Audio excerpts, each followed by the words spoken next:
ತುಂಬಿದ ಕೋನಸಾಗರ ಕೆರೆ ರೈತರಲ್ಲಿ ಮೂಡಿದ ಸಂತಸ.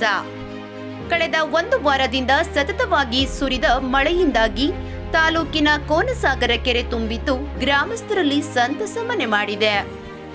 ಕಳೆದ ವರ್ಷ ಮಳೆ ಬಾರದೆ ತಾಲೂಕಿನಲ್ಲಿ ಯಾವ ಕೆರೆಗಳು ಸಹ ತುಂಬದ ಕಾರಣ ಬರಡು ಭೂಮಿಯಾಗಿತ್ತು.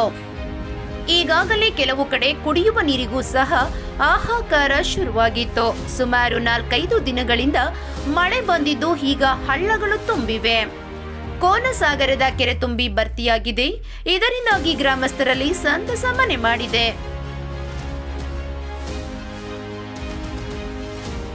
ಮತ್ತಷ್ಟು ಸುದ್ದಿಗಳಿಗಾಗಿ ಸಿಟಿ ಚಾನೆಲ್ ಚಳ್ಳಕೆರೆ ಸಬ್ಸ್ಕ್ರೈಬ್ ಮಾಡಿ.